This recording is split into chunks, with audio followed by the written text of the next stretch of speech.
Irmãos queridos, boa noite. Quero encorajá-los a tomar assento. Sejam todos muito bem-vindos.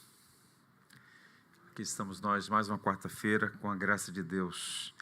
Eu quero convidá-los a abrir a Bíblia no Saltério. Leremos o Salmo 100. São 5 versos. Quero convidá-los todos a colocar-se de pé. Vamos ler a Escritura, orar e cantar alguns louvores ao nosso Deus. Estamos em um culto de louvor e adoração ao Senhor. Diz assim a palavra: celebrai com júbilo ao Senhor todas as terras, servi ao Senhor com alegria, apresentai-vos diante dele com cântico, sabei que o Senhor é Deus. Foi Ele que nos fez e dele somos. Somos o seu povo e rebanho do seu pastoreio. Entrai por suas portas com ações de graças e nos seus átrios com hinos de louvor. Rendei-lhe graças e bendizei-lhe o nome. Porque o Senhor é bom, a sua misericórdia dura para sempre e de geração em geração a sua fidelidade. Pai, nós te louvamos por essa palavra que nos chama, que nos convoca, nos exorta, nos encoraja a louvar o teu nome e fazê-lo com alegria, servir-te com alegria, Senhor. Obrigado porque nós somos lembrados de que pertencemos ao Senhor. O Senhor nos fez, somos do Senhor, somos por sua graça rebanho do seu pastoreio. Portanto, ajuda-nos a responder à tua graça com louvor, entrando diante de ti com ações de graças, com hinos de louvor, bendizendo o teu nome. Pai, obrigado porque de fato a sua bondade, a sua misericórdia nos acompanham todos os dias da nossa vida. E aqui nós estamos para louvar e expressar nosso louvor por meio de cântico de adoração ao teu nome. Obrigado por cada um dos irmãos e irmãs presentes, que sejamos encontrados realmente com o coração cativo e completamente rendido diante de ti. Aceita o nosso culto, nós nos apresentamos em nome de Cristo, Salvador perfeito. Amém. Vamos cantar, meu povo, vamos louvar o Senhor com algumas canções.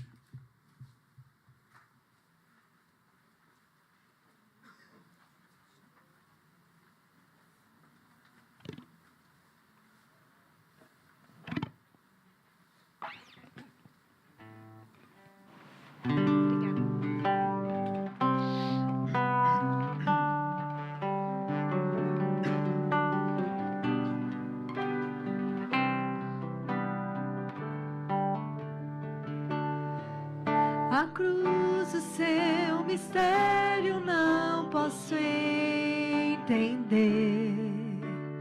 No Calvário agonizou o Deus Santo e Justo, Filho entregou e o fez por mim do amargo fel beber. Jesus, teu sangue me lavou, obrigado, de Deus a ira toda aplacou, obrigado, inimigo fui, agora estou à mesa, obrigado.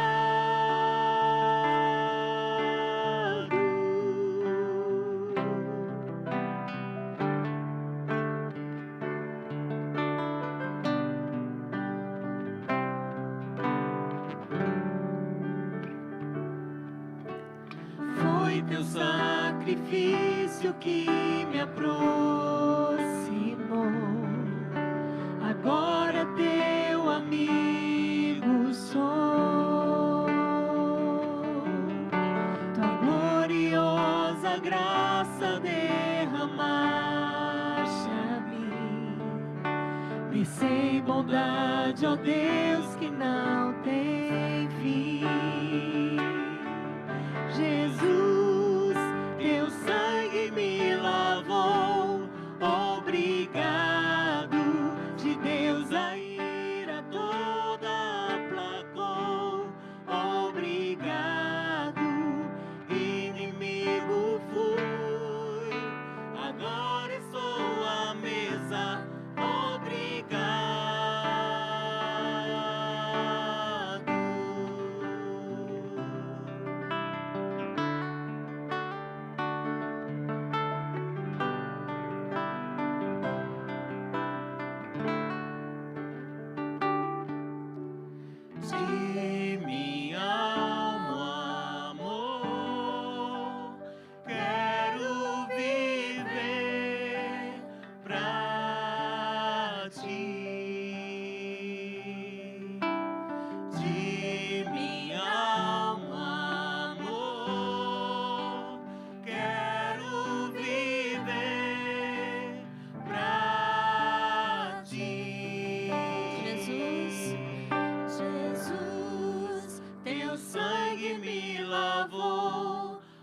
obrigado. De Deus a ira toda aplacou.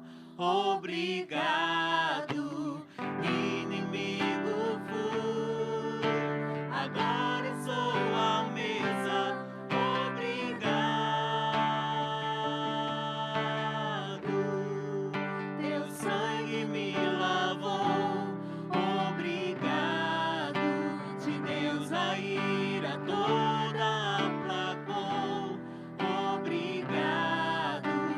Inimigo fui, agora eu sou a mesa. Obrigado.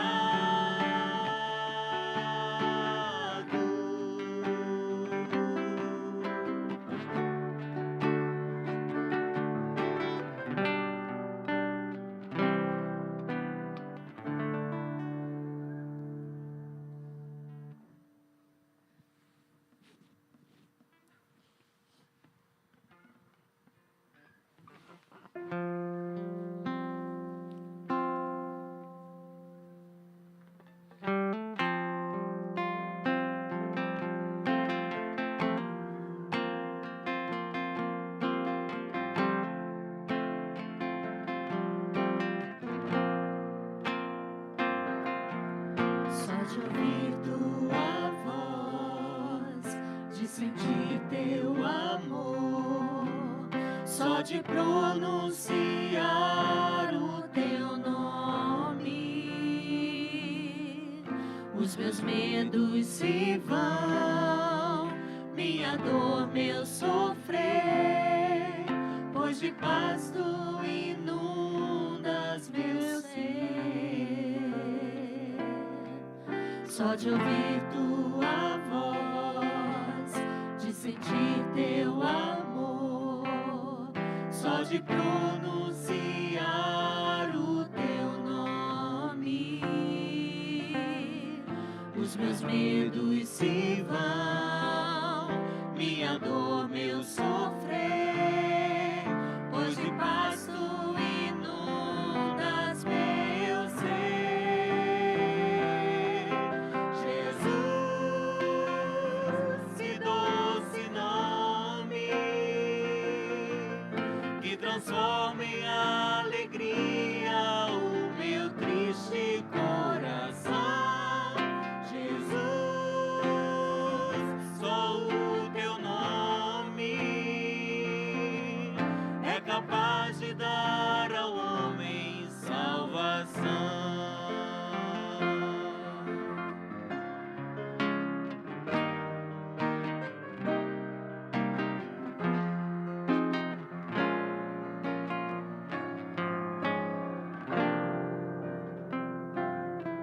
Só de ouvir tua voz, de sentir teu amor, só de pronunciar o teu nome, os meus medos se vão, minha dor, meu sofrer, pois de paz tu inundas meu ser. Jesus, que doce nome, que transforma em alegria o meu triste coração. Jesus, só o teu nome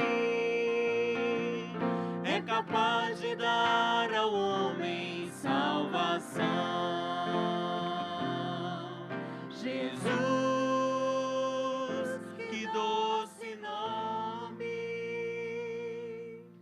que transforma em alegria o meu triste coração.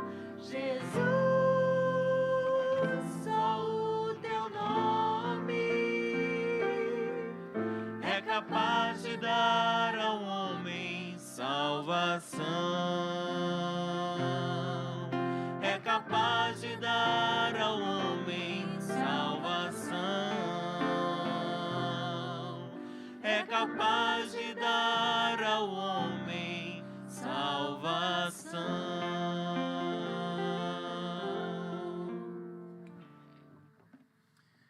tomar assento, meus irmãos. Vamos orar, temos alguns motivos. Eu queria destacar 3 deles. Nos próximos dias, no caso, sexta e sábado, nós teremos aqui 2 encontros. O primeiro com os homens, na sexta-feira. Na nossa lista nós temos mais de 50 homens. Vamos pensar sobre o tema Pastores do Lar. Então, tenho certeza que vai ser uma bênção. Então, vamos orar por isso, para que o Senhor faça desse tempo aqui um tempo de instrução, de encorajamento entre os homens da igreja. E no sábado de manhã será o encontro de mulheres. Vamos pensar sobre um tema também oportuno e necessário, movimento feminista e sua influência na vida da igreja. Então, vamos fazer uma abordagem histórica, pensar nessas influências e como a igreja deve responder adequadamente a partir de uma cosmovisão cristã. Então, esses 2 motivos, eu vou pedir aqui o irmão Bruno Torres para orar. E, antes dele orar, Juliana Pimenta. Por favor, vem aqui à frente, Juliana. Juliana, ontem, esteve com o pastor Bruno, lá no hospital onde está internada a irmã Durvalina. E hoje ela voltou novamente. Então, eu queria pedir a ela que fizesse um panorama do estado de saúde da irmã Durvalina, para que nós pudéssemos orar com mais consistência por nossa querida irmã, membro da nossa igreja há muitos anos, vive hoje no Lar Batista, tem sido apoiada pela nossa igreja, a igreja e a sua família. Então, ela passou por intercorrência recentemente e Juliana vai apresentar o quadro geral para nós orarmos no culto público agora, viu, Bruno? E colocar na nossa agenda de oração. Boa noite. Eu vou olhar aqui para eu não me prolongar muito. Desde segunda, né, ela está internada e foi um pouco caótico o processo de entender exatamente o que aconteceu, mas hoje, na segunda eu conversei com o médico, na terça com outro e hoje com outro.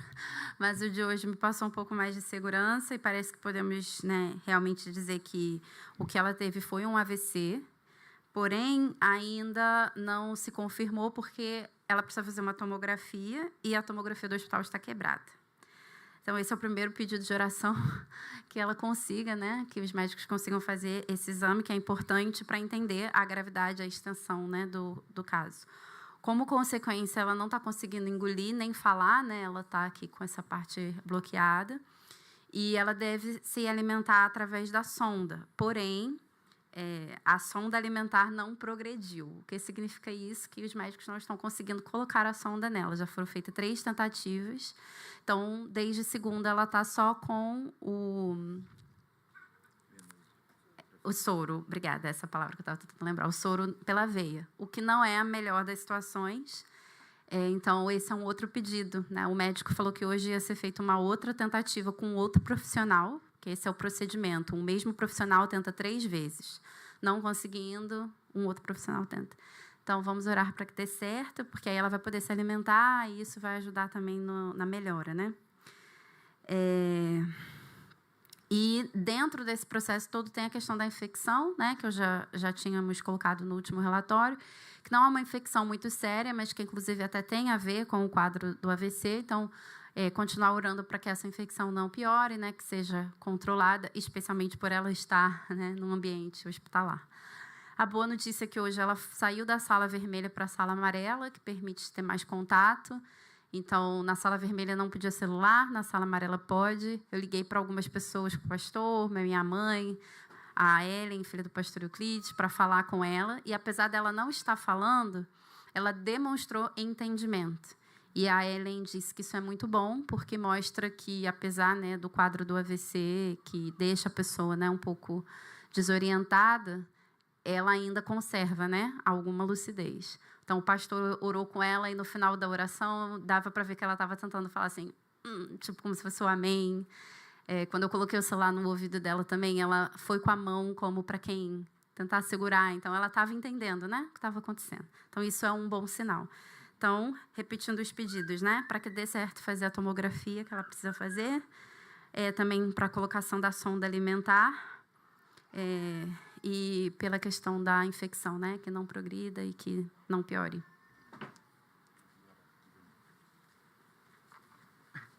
E pelos encontros dos homens e das mulheres. Oremos, irmãos. Senhor Deus, graças te damos por estarmos aqui, por estarmos com o teu povo aqui reunido. Te agradecemos, Deus, porque nós podemos falar contigo e porque tu és o Deus que nos responde, tu és o Deus que nos vê. Quando o mundo não vê, às vezes, o que estamos passando, quando pessoas próximas de nós não veem, o Senhor vê. Te agradecemos por isso, Deus, porque tu és o Deus que nos vê. E é o Senhor que vê essa situação que essa irmã querida, a Durvalina, está passando.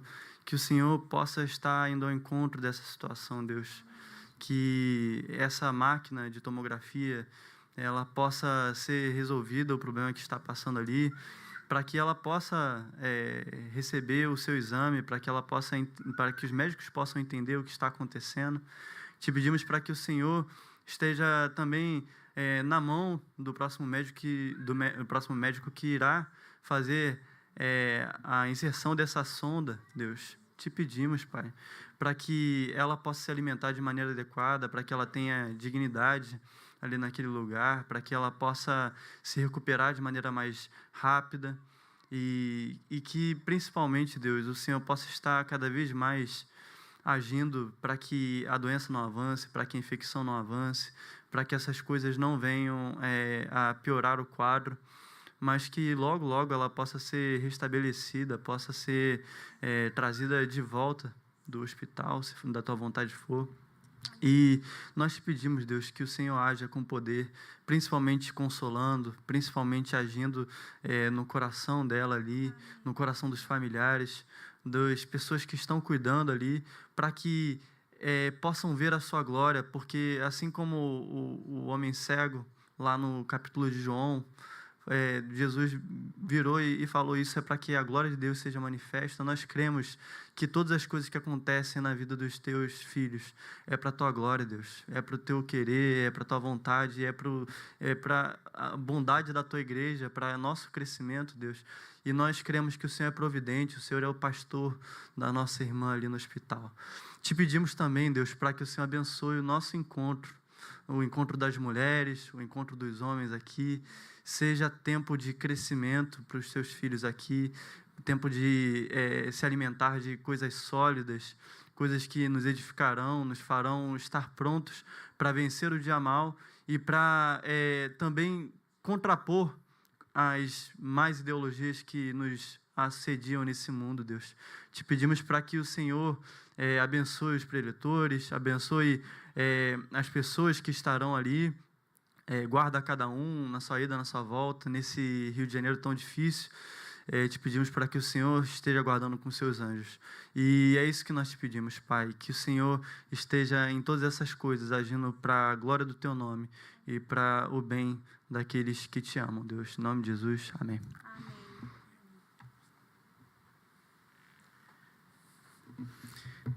Filipenses 4 tem uma palavra conhecida e de tempos em tempos é sempre bom rememorar. Filipenses 4, quando o apóstolo Paulo fala sobre o que devemos evitar e o que devemos cultivar. Filipenses 4, a partir do verso 6. Filipenses 4, 6. Não andeis ansiosos de coisa alguma. Em tudo, porém, sejam conhecidas diante de Deus as vossas petições, pela oração e pela súplica, com ações de graças. E a paz de Deus, que excede todo entendimento, guardará o vosso coração e a vossa mente em Cristo Jesus. O que devemos evitar? Não andar ansiosos. O que devemos cultivar? Orar com súplicas e ações de graças. Vamos cantar mais uma canção antes de estudarmos mais uma porção de Colossenses.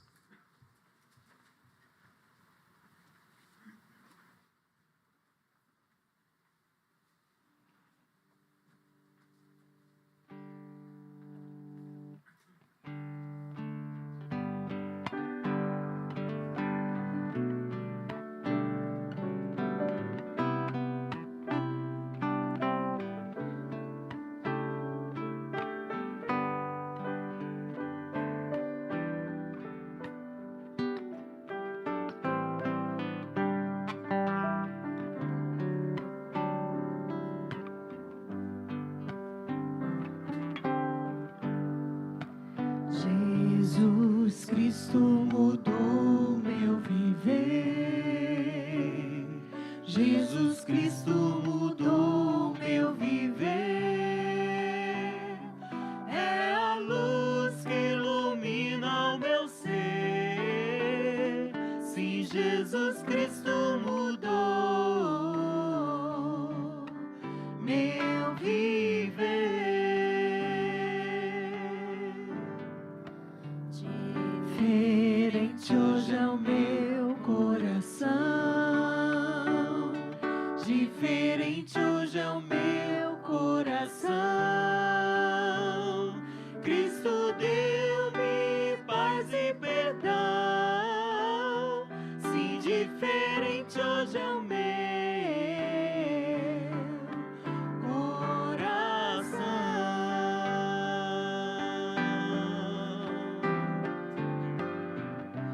O amor só conhecia em canções que falavam de ilusões, mas tudo agora é diferente. Disto falo a toda gente, pois Cristo deu-me seu amor. Diferente hoje é o meu coração. Diferente hoje é o meu coração. Cristo deu-me paz e perdão. Sim, diferente hoje é o meu coração.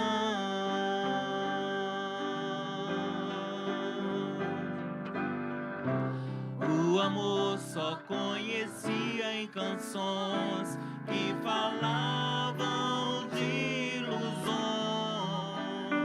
mas tudo agora é diferente. Disto falo toda gente, pois Cristo deu-me seu amor. Jesus Cristo mudou meu viver. Jesus Cristo mudou meu viver. É a luz que ilumina meu ser. Sim, Jesus Cristo mudou meu viver.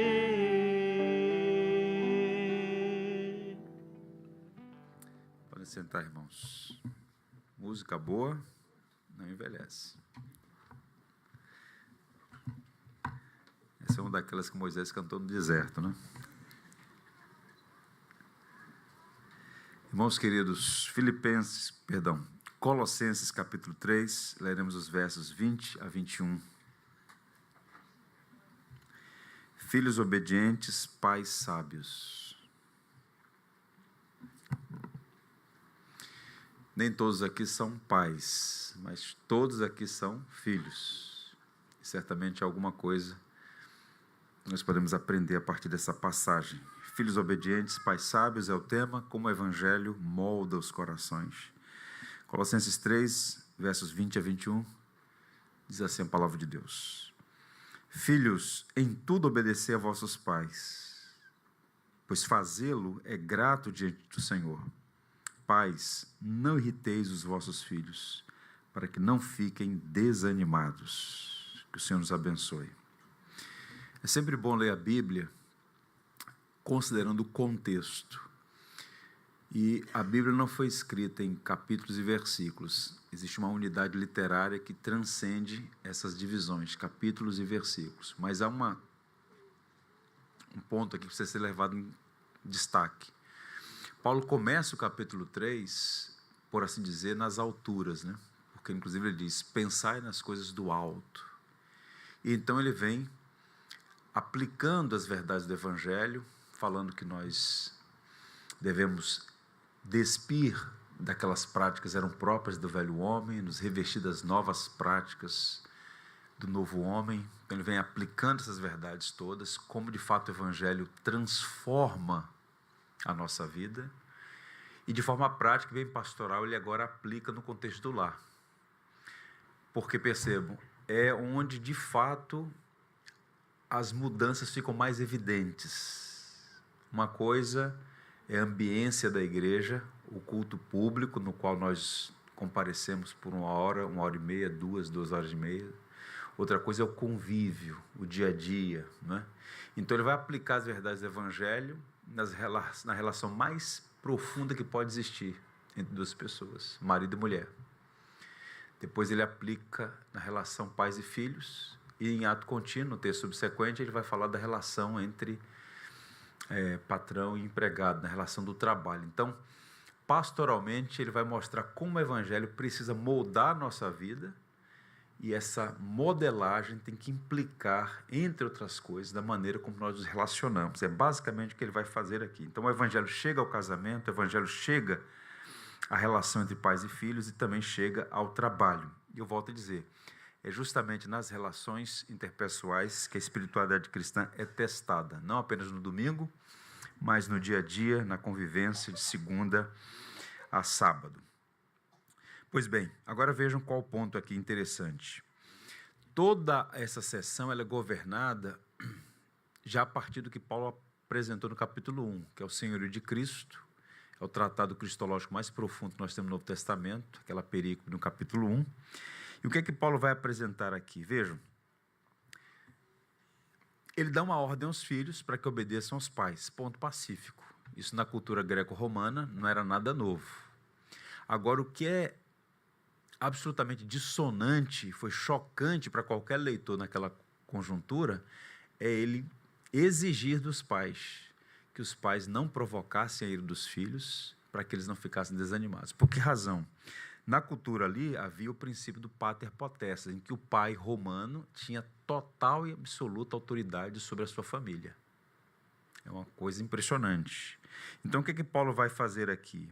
Ele fala para os filhos como pessoas moralmente responsáveis e, imediatamente, ele coloca limites à autoridade dos pais.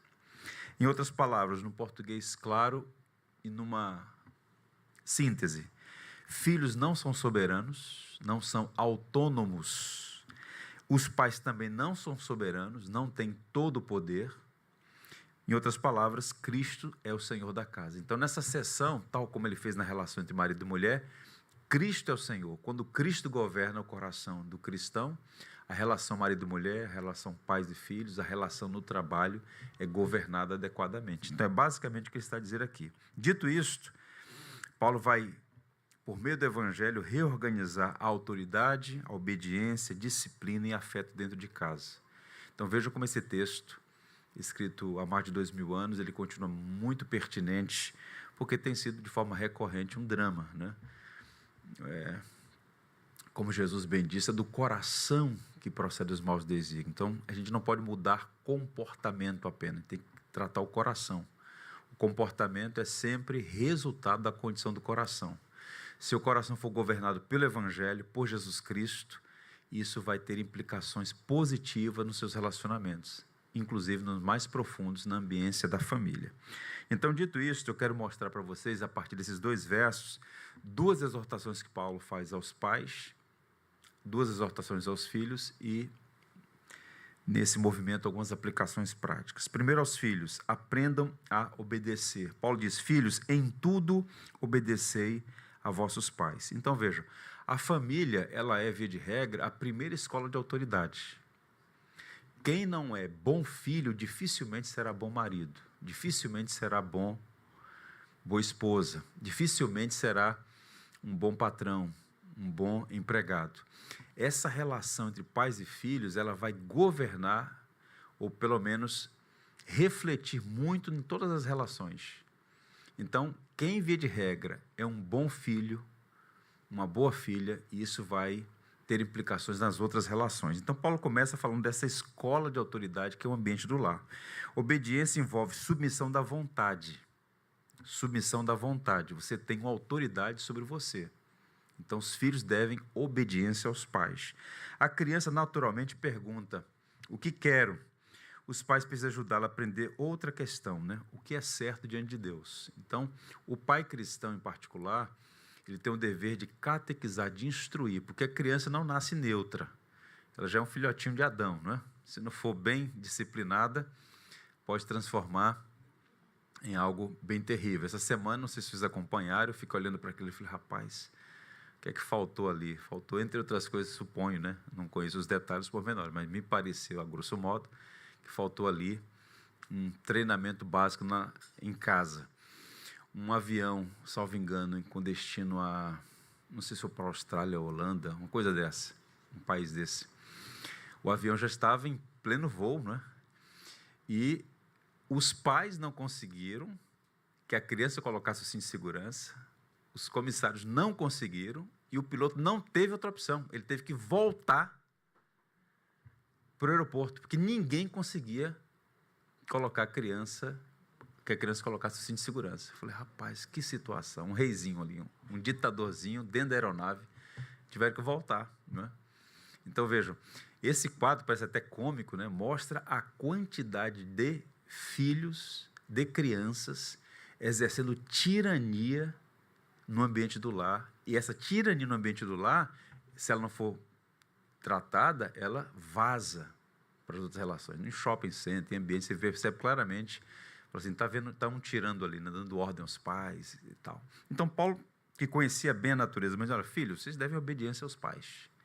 Um ponto.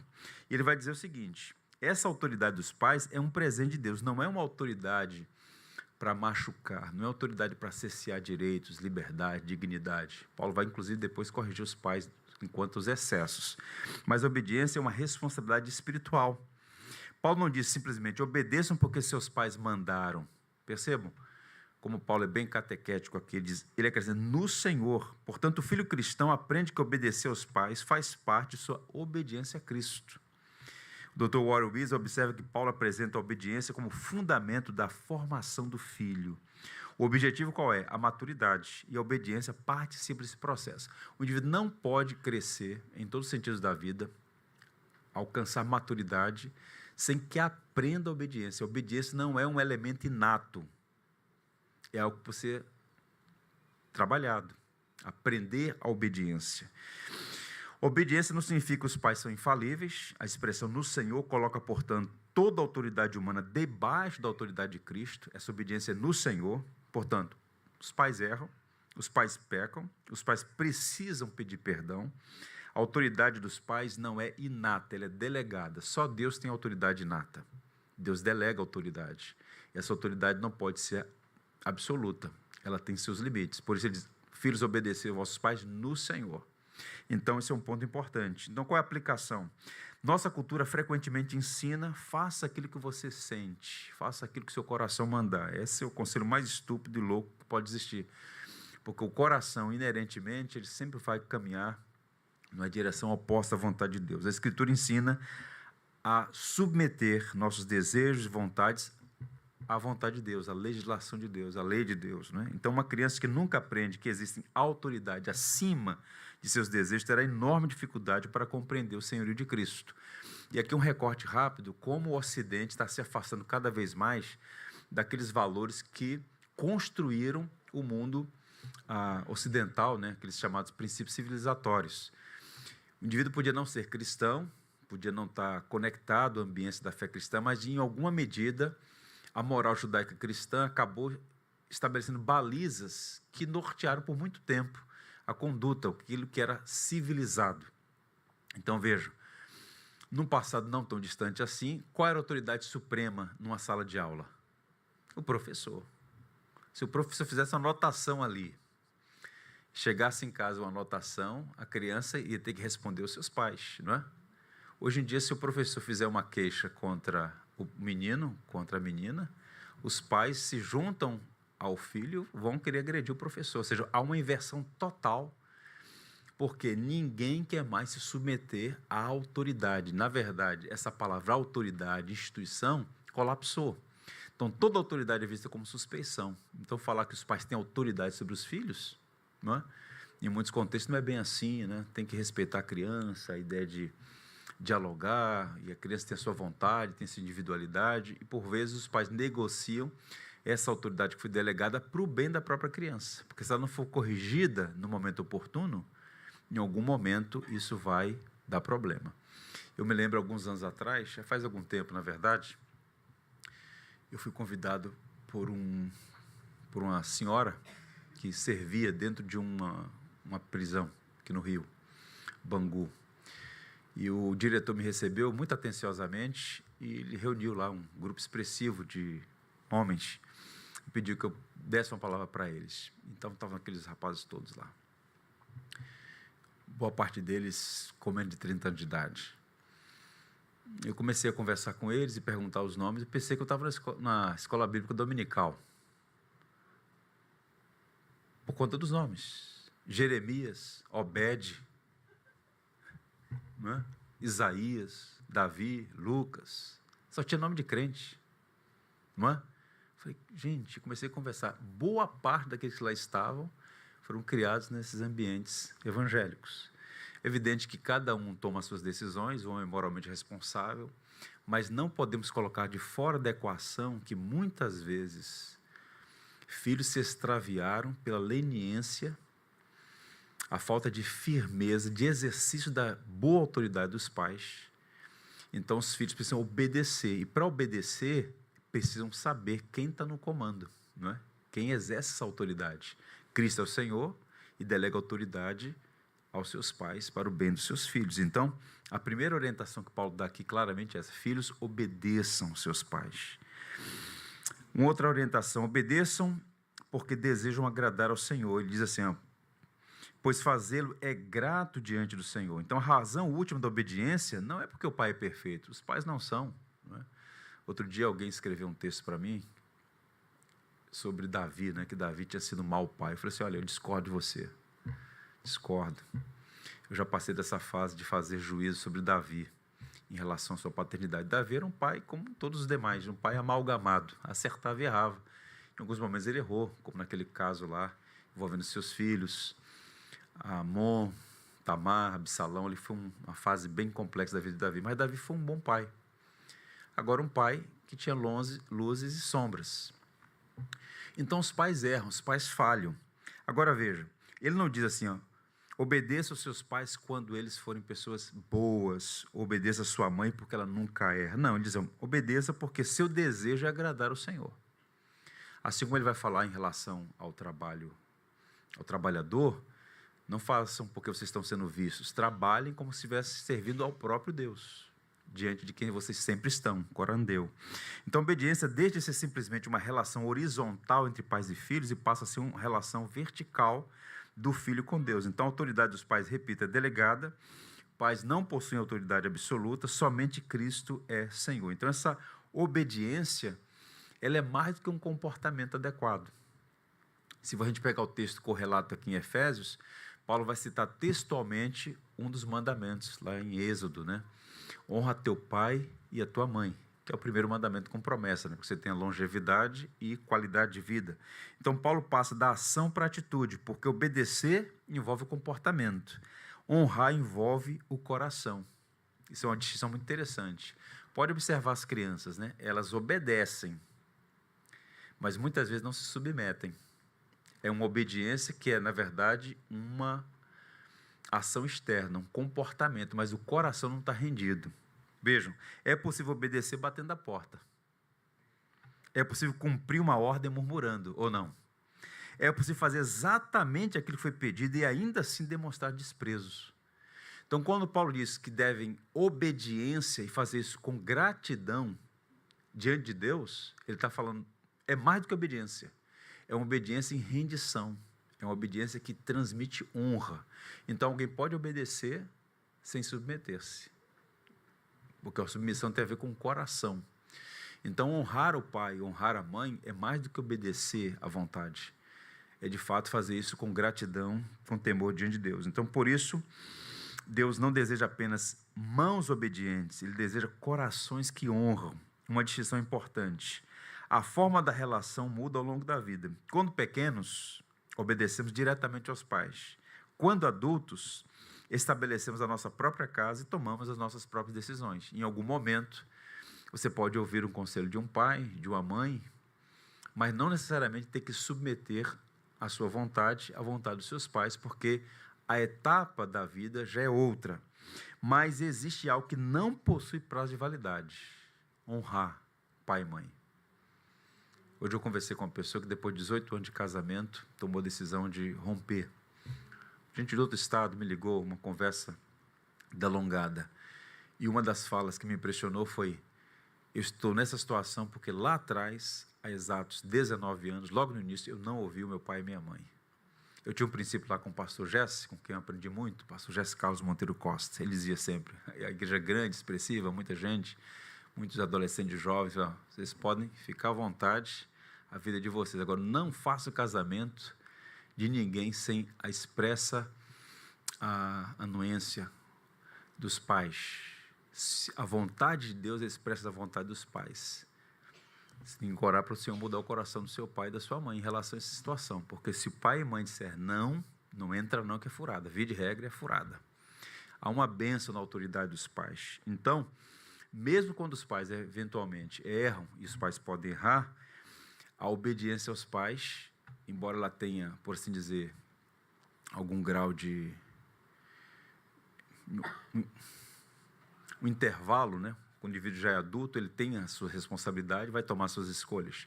Mas a honra ao pai, ela é perene. Uma decisão importante: obediência, possui etapas. Honra permanece por toda a vida. Mas nunca chega o momento em que Deus diz: agora você pode deixar de honrar os seus pais. Isso jamais. Então, a pergunta pastoral é: a maneira como você fala com seus pais ou sobre os seus pais demonstra essa honra? A maneira como você trata, responde, fala sobre os seus pais demonstra que deseja agradar o Senhor? Essas são verdades, perguntas muito profundas que precisam ser respondidas. Então, o que Paulo faz na primeira sessão aqui é lembrar os filhos do dever da obediência, e essa obediência está conectada à honra. Uma coisa é a atitude e outra é o coração. Então, as duas precisam dar alinhadas ali. É o dever dos filhos. Agora ele vai falar aos pais, né? Ele vai, então, agora mostrar o outro lado da moeda. Ele diz: pais, não irritei os vossos filhos. A gente lê isso aqui e diz: olha, parabéns, Paulo, está certo. Mas isso aqui era chocante, chocante. Eu disse aos irmãos recentemente que o John Stott, que ele dizia que o cristão precisa ser conservador e revolucionário, né? Conservador naquilo que, de fato, precisa ser mantido, e revolucionário naquilo que é o padrão e precisa ser alterado. Então, aqui Paulo está sendo, no bom sentido da palavra, revolucionário. Porque para o romano isso aqui era absolutamente inaceitável. Isso aqui. Ninguém dizia para um pai romano: olha, você não pode irritar seu filho. Meu amigo, a lei lhe facultava, ele podia prender o filho, vender o filho, maltratar o filho, podia matar o filho. Não tem nenhuma implicação. É o pater potestas, total autoridade sobre o filho. Então, Paulo se dirige aos pais e diz: não irritem os seus filhos. Paulo acabou de mandar os filhos obedecerem. Poderias imaginar que agora ele entregaria aos pais ainda mais autoridade. Agora, o que ele faz? Ele coloca limites na autoridade dos pais. Você tem autoridade, mas não tem toda a autoridade. Você não pode ser abusivo no exercício dessa autoridade. William Barclay destaca que Paulo reconhece o perigo de uma disciplina excessivamente severa, produzindo o quê? Um espírito quebrantado, desencorajado na criança. Ele relaciona isso, por exemplo, lá em Efésios 6,4, para que não provoque a ira aos filhos, né? Então, Paulo não diz apenas obedeçam, se dirigindo aos filhos. Ele imediatamente, repito, coloca limites na autoridade dos pais. Isso acontece. Como é que os pais podem irritar os filhos ou provocar ira aos filhos, né? Críticas constantes, né? Há uma cultura de muito criticismo, e dependendo da forma como o pai foi criado, se isso não for tratado, ele está levando para dentro da estrutura, agora na relação com seus filhos, uma cultura que ele herdou. Então, nunca ouviu um elogio dos pais, então o filho tira 9, não é um elogio porque tirou 9, é uma crítica porque não tirou 10. Então, sempre uma palavra de juízo. Comparações, né? Com um primo, com um parente, com um irmão mais velho, com um irmão mais novo, com fulano, com Beltrano, essas comparações todas. Humilhação, ao princípio geral de, em público, elogio, em particular, repreensão. Então, quando você vê alguém rebaixando o outro, humilhando o outro, desprezando o outro, isso em público, e quando é a relação de pai e filho, isso aí arrebenta, né? Disciplina incoerente. O que seria uma disciplina incoerente, né? Excessiva, que não tem consistência. Explosões de ira, né? gritos. Paulo, inclusive, fala sobre isso, né? Para deixar a gritaria, né? Um ambiente onde tem gritaria, fala alto, palavras inadequadas, ausência emocional, expectativas impossíveis. Muitos pais projetam nos seus filhos as suas próprias frustrações, né? Então, coloca um padrão muito altaneiro, o filho não alcança, então os filhos ficam esmagados por uma quantidade expressiva de pressão. Então, existe uma diferença entre corrigir um filho e ferir seu espírito. Pais sábios entendem que a autoridade não é licença para ferir. Para citar o texto lá de Efésios, Paulo diz: pais, não provoqueis vossos filhos a ira, mas criai-os na disciplina, na demonstração do Senhor. Então, provocar os filhos a ira é, entre outras coisas, que eu apontei aqui resumidamente, né? Essas exigências excessivas, cobranças e condutas inadequadas. Agora vejam, autoridade sem amor produz medo. Autoridade sem amor produz medo. Amor sem autoridade produz permissividade. O Evangelho produz autoridade exercida em amor. Então, saber dizer não, por que está dizendo não, fazer perguntas certas, corrigir na hora certa, no tom certo, na medida certa. É evidente que ninguém vem pronto. Então, os pais erram até enquanto estão crescendo na arte de educar. Mas o ponto é preciso exercer autoridade, mas de forma adequada. A criança precisa saber de duas coisas. Primeiro, que os pais amam profundamente. Então, a disciplina é fruto do amor, dizer não. E talvez seja hoje uma das coisas mais difíceis e mais necessárias, aprender a dizer não. Criança que nunca ouve não vai ter problema, porque a vida é cheia de não, ou não. Por isso, nem tudo me será permitido, né? Se a criança não aprender a ouvir não, como é que ela vai lidar com os nãos da vida, né? Pergunta pastoral: seus filhos encontram sua autoridade em um lugar de segurança ou vivem com medo da próxima reação? No sábado aqui eu vou citar uma senhora que escreveu uma obra em 1792, uma obra que é o start do movimento feminista, e muita gente leu aquela obra, mas não buscou investigar a condição dela, o contexto dela. Né? Viveu num ambiente onde o pai era alcoólatra, violento.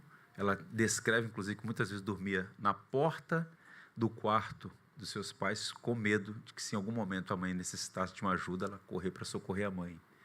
Então, assim, ela cresceu com a imagem dessa figura de autoridade masculina sempre abusiva, extremamente perversa. Então, o que ela passa a reproduzir com aquele movimento é: todo homem é como meu pai.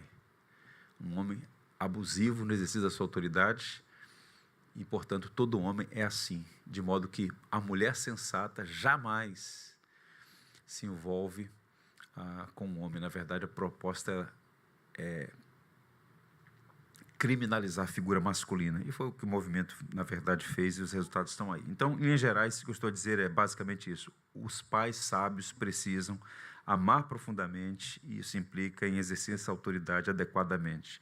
E, em complemento a isso, ele vai dizer: pais, não desanimem seus filhos, né? Então, para que não fiquem desanimados. Então, o Paul Tripp é um pastor, são dois, né? O Ted e o Paul Tripp, dois bons pastores, bons escritores. Tem um livro dele que já vendeu quase 40 mil cópias no Brasil, do Ted Tripp, chama-se Pastoreando o Coração da Criança. É um livro muito bom, recomendo a vocês com muito entusiasmo. E nesse livro ele vai falar claramente que, quando os pais focam apenas no comportamento, corrigir comportamento e não tratar o coração, eles falham miseravelmente. Porque todo o comportamento da criança é o reflexo do estado do seu coração. Então, nosso trabalho como pais, como crentes, é orar, porque essa transformação do coração está fora da nossa competência, dar o exemplo, não é? E fazer aquilo que nos compete fazer: instrução, catequese, inculcar a lei do Senhor, pedir que Deus molde o coração. Quando isso não é feito, os pais vão trabalhar apenas corrigindo comportamentos e, por vezes, excedem, atravessam a fronteira, e os filhos ficam quebrados, desanimados. É o que Paulo está dizendo, o perigo disso aí. O irmão do Ted Tripp, o Paul, diz que a criação dos filhos precisa ser compreendida através do Evangelho, não simplesmente como um conjunto de técnicas destinadas a produzir bons filhos. É como se toda a ação fosse apenas para corrigir comportamentos não convencionais. Então, a pessoa é certinha, bonitinha, entra, pede licença, muito obrigado, pois não, boa noite, mas no fundo, no coração, está ali um Adão domesticado. Em algum momento, aquilo vai ser revelado. Então, pais não possuem poder de fabricar, de transformar o coração, dependem da graça de Deus. Então, seus filhos precisam ouvir encorajamento, afirmar amor, elogiar os progressos, desde que sejam verdadeiros, ainda que limitados e haja uma progressão nesses esforços, reconhecer isso, admitir erros, né? Os pais, por vezes, não sabem pedir perdão aos seus filhos, né? Eu li há muitos anos atrás uma biografia do Moody, e o autor diz que ele, em um momento, ele aplicou a disciplina inadequada, injusta a um dos seus filhos. Depois ele soube que estava errado, e o filho estava muito chateado com ele, com razão. E então ele entrou no quarto do seu filho, ele era um homem alto, forte, e aquele homem grandão entra no quarto do filho, se aproxima dele, se ajoelha junto à cama e pede perdão ao seu filho. E o filho tem essa memória do pai, o famoso pregador, evangelista, reconhecendo um erro e pedindo perdão. Então, os pais, quando nunca voltam atrás, nunca pedem perdão, fica ali uma nota dissonante. Então, Paulo está falando sobre essas questões, né? É importante não desanimar os filhos, reconhecer que falha, e até nisso é uma forma de modelar o nossos filhos com a verdadeira mensagem do Evangelho. O alvo, portanto, repito, não é apenas o comportamento. Um filho pode não beber, não usar drogas, não ter uma vida sexual inadequada, fora do contexto do casamento, pode tirar boas notas, pode ser educado, conseguir uma boa profissão, crescer na carreira, ser visto como um bom modelo na sociedade, mas ainda assim ter o coração distante de Deus. O provérbio diz: a palavra proferida no tempo certo é como maçãs de ouro em bandejas de prata. Então, a disciplina é importante. Caminhando para algumas aplicações, pais sábios disciplinam e encorajam, entendem que disciplina e encorajamento, caminham juntos. Então, as duas coisas andam juntas, disciplinar e encorajar, disciplinar e encorajar. A disciplina bíblica não significa simplesmente castigo, disciplinar é formar, corrigir, ensinar, divertir, encorajar, modelar, recomeçar. Estou exigindo dos meus filhos um cristianismo que eles não conseguem enxergar em mim? Então, a gente precisa dar essa referência, né? Pais ensinam principalmente através do exemplo. Se a gente olhar Colossenses 3, Paulo fala: habite ricamente em vós a palavra de Cristo. Então, os filhos, eles observam, aprendem pelo que eles ouvem, mas também, sobretudo, eu diria, pelo que eles veem nos seus pais. Os pais, os filhos, eu diria, não adianta simplesmente dizer, controlem a sua raiva, né? E veem os pais explodindo, fale a verdade, veem os pais mentindo, leia a Bíblia, nunca veem os pais lendo a Bíblia. Ore, nunca vi os pais orando. Peça perdão, sim, que jamais tenho visto seus pais pedindo perdão. Portanto, a gente precisa ser coerente. E os filhos, eles esperam isso, né? Eles são formados por essa coerência. 1 Timóteo 4,12, Paulo diz: ser o exemplo dos fiéis na palavra, no procedimento, no amor, na fé e na pureza. Ser exemplos fiéis. Paulo está dizendo para Timóteo ser uma referência para a igreja. E ele poderia dizer isso aqui para os pais: sejam uma referência para os seus filhos. Como? Na palavra. Se ensina ou não, no procedimento, na conduta, no amor, na fé, na pureza. Então, Paulo está encorajando aqui os pais a serem exemplo dos seus filhos. Uma palavra aqui que parece bem estranha, mas eu quero dizer para vocês: pais precisam ser dependentes. O evangelho é para os filhos e também para os pais.